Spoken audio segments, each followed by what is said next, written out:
working media in association with Box Row. He's going to the mosque. Ben Davison. Ben, SHABAZ MASOUD, big fight for your man tonight. Fighting a very experienced opponent. Are you that confident in him? The guy's had nearly 50 odd fights. Yeah, for sure. It's the right fight at the right time for SHABAZ.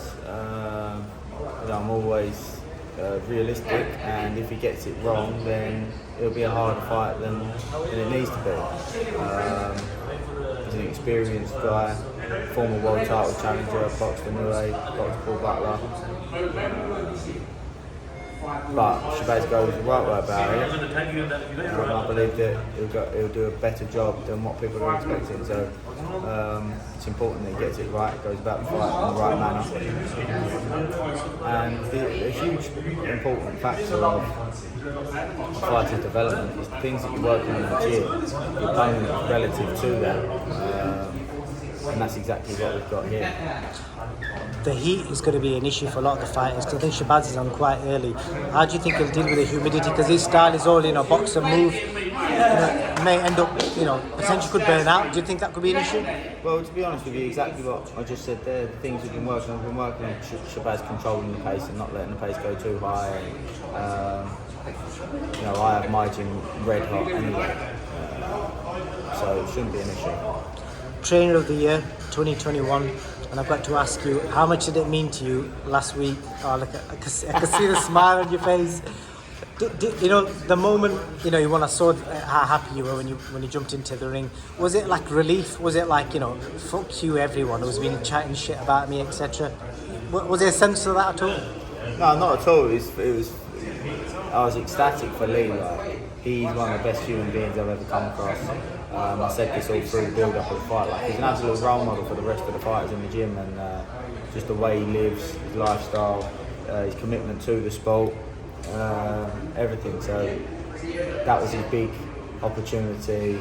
The character he showed to come through some of the moments that he come through.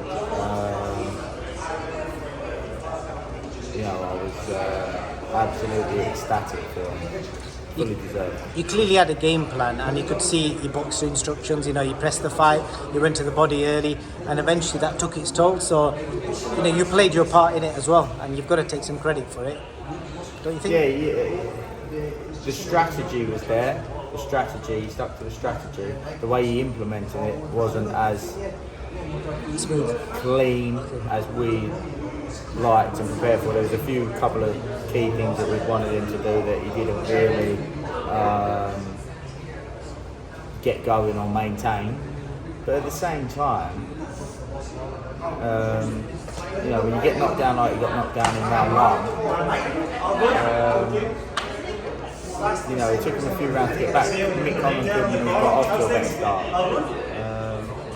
But through all that adversity, Lee stuck to the strategy of consistently whacking away at whatever he can hit, not chasing ahead. We knew it was probably going to lead to us being slightly behind because they're not eye-catching moments, but we knew that it would take its toll.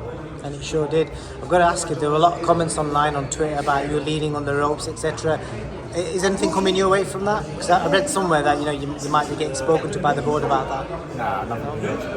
I think it was like round 7, round 8. The atmosphere was crazy. I wasn't 100% sure Lee could hear me, so obviously I went for him screaming and shouting. But there's nothing in that.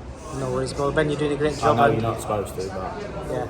Well, in the heat of the moment, you did what you had to do, didn't you? So. Just a quick one, obviously, you got a lot of stick the previous 2 fights. Was there a sense of relief? Obviously, your man won. No, not really, because you're always going to get that stick. Always going to get that stick. I do bring it on myself.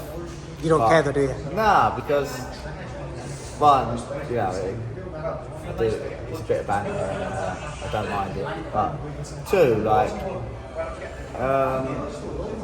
no matter who you are, how much success you have, the moment there's an unsuccessful period, you're going to be criticised. So you can't get too high on the positives that people give you, and you can't get too low on the negatives that people give you. So might as well enjoy it. One last question for you. Obviously, you was the trainer of the year. Who do you think should have been second place? Like, who do you think was your nearest rival in the last year from the trainers that were obviously up there competing with you for that accolade? But you've not been asked that before, have you? Nah, it's hard for me to say really. 'Cause I couldn't tell you everybody's body Just of wondering work. who does Ben Davison rate as potentially your closest rival in that sort of. Oh, I think there's a lot of good coaches in the UK. Like the top coaches, you'd say, you know, there's Tony Sims, Joe Gallagher, Shane McGuigan, Adam Booth, Dave Caldwell done a phenomenal job there with children the other day, down through university. That's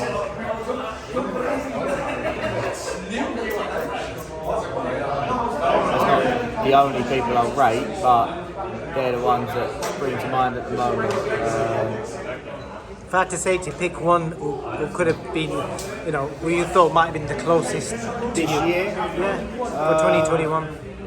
I think the other two was Tony Sims and Shane McGuigan were the other two that were up for it.